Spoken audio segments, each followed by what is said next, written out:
po, good morning po sa ating lahat mga ma'am sir. Ayan, napakaganda pong property ngayon yung titignan natin. Residential farm lot. Mayroong bahay na. Ano. So may 6 na kwarto po yan. Tapos 2 CR.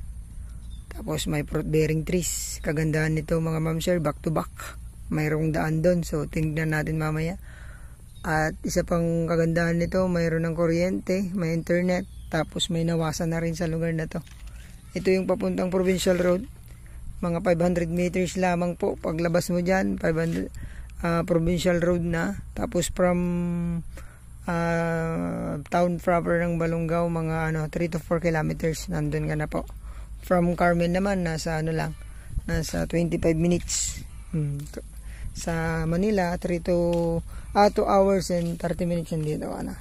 So, lumagpas po yung property natin. Ayan, may fish pan. Hanggang dyan po, may bakod na po kasi doon. So, doon na po yung, yung ating boundary. Pero maluwang pa po ito. Kung gusto po ditong magkaroon ng kubo, pwede dyan. Pero maganda na po yan. Mayroon kang fish pan na isa. So, total area po nito, 10,000 mahigit. Lalagay ko po sa aking screen yung total area po ng property. Ayun, ito, bakod na pakod po yung ating property.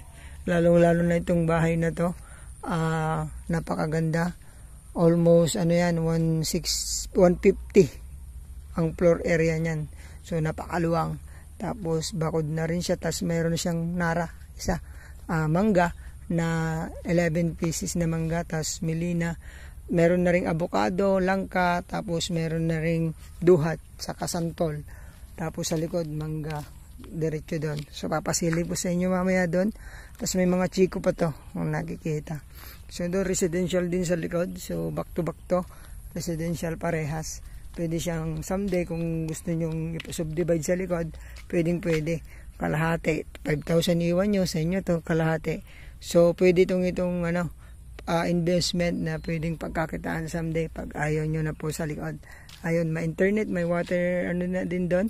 Mayroon na rin kuryente doon. So, ayan yung property, diretso doon.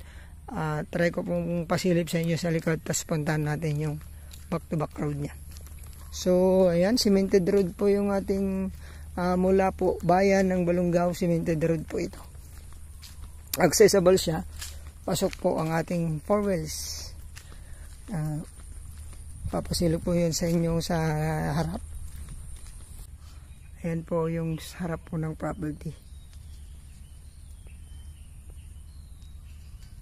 Ayan, pwede pa tayong magdagdag ng dito, ng parkingan. Pwedeng magpagawa ng swimming pool sa likod. Ayan po yung side ng property. So, kailangan na pong kanyang mga bubong din, pintura. Tapos yung mga gutter, kailangan na pong improve. Po yung side ng property natin.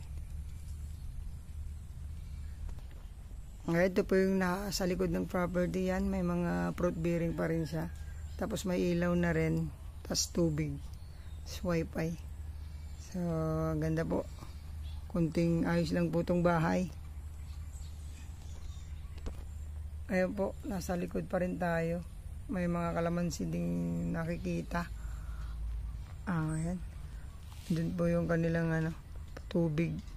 Dati kasi wala pong nawasa dito sa may poso doon. Meron ding reservo ng tubig doon na ginagamitan ng makina. Pero ngayon may nawasa na po dito. So papasili po sa inyo doon sa mga sa rice land nila doon. So tara po.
po tayo sa likod ngayon. Ito po yung back to back road niya.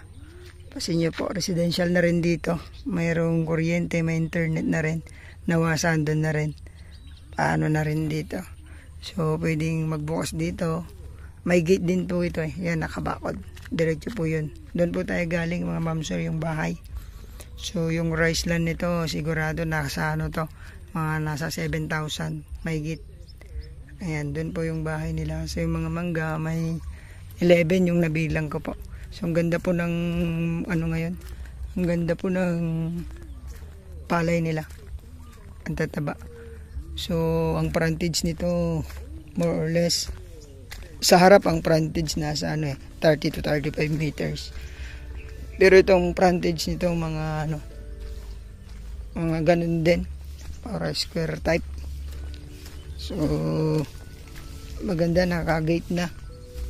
Ay may gate na, tas nakabakod na rin. Ay nakapasok pa yung kuryente diyan. So pwedeng magtayo ng bahay dito. Yun nga po ang sinasabi ko sa inyo. Pwedeng pag ano to, investment, kasi pwedeng kakahati nyo doon 5,000, yung 5,000 pwedeng pa-subdivide para at least bumalik po yung pinambili ng property. Ayun po, napakaganda nito kasi lapit lang po sa provincial road. Ito po yung way na papuntang provincial road din. Mga ganun din, 500 meters din yan. So pwede ito, daanan to ito, pwedeng papuntang Rosales to.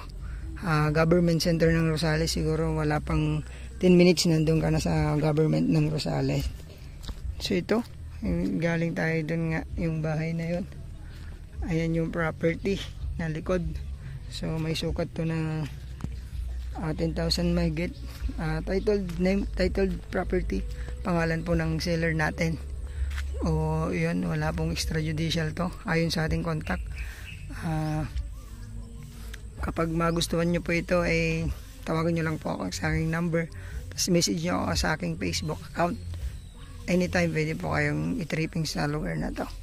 So yun, maraming salamat po. Yung price lalagay po natin sa ating description box. Negotiable yan. At syempre rasto. So bibigay natin yung pinaka the best price sa inyo. Basta meron lang po sa mga agent. Ayan. So maraming salamat. Ingatan po kayo ng Panginoon. God bless sa ating lahat.